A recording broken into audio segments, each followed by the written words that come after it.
آج جو حدیث تلاوت کی جا رہی ہے یہ فرمان امام محمد باقر علیہ السلام اللہم صلی علی محمد وآل محمد۔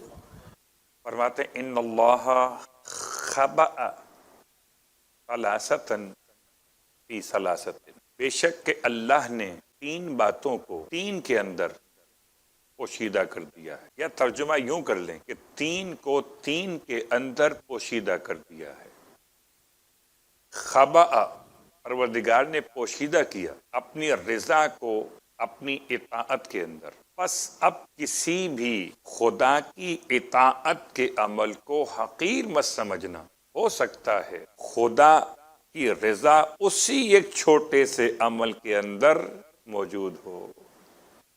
سمجھانے کے لیے مثال دی جا سکتی، ہم سمجھ رہے تھے شاید نماز ایک بڑا عمل ہے اور نماز میں خدا کی رضا پوشیدہ ہے، کیا خبر تھی راستہ چلتے ہوئے جو میں نے کسی راستہ چلنے والے راہگیر کو راستہ نہ دیا نماز کے نام پر کہ مجھے جلدی پہنچنا نماز کے لیے، اور اس کے حق کو پامال کرتے ہوئے یا اسے اوائڈ کرتے ہوئے میں تیزی کے ساتھ آگے بڑھا، مجھے کیا خبر کہ خدا کی جو رضا ہے وہ کون سی اطاعت میں پوشیدہ ہے۔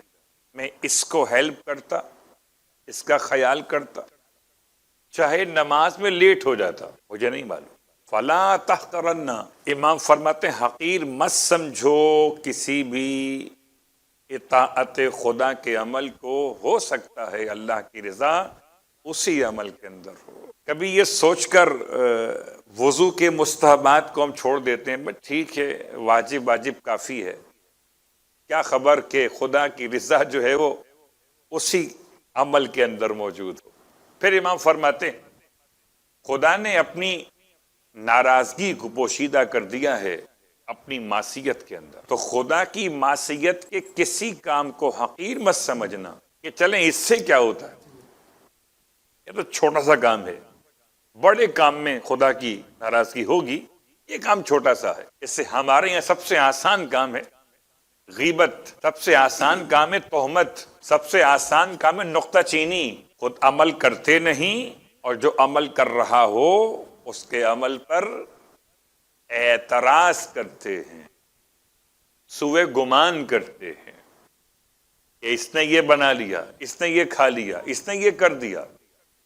یاد رکھیے کہ جن کو ہم چھوٹا سمجھ رہے ہیں، ہو سکتا ہے اس چھوٹے گناہ کے اندر ہی، اس صغیرہ گناہ کے اندر، یہ جو مثال کبیرہ گناہ کی تھی نا، چھوٹے گناہ کے اندر ہی ہو سکتا ہے خدا کی ناراضگی پوشیدہ ہو۔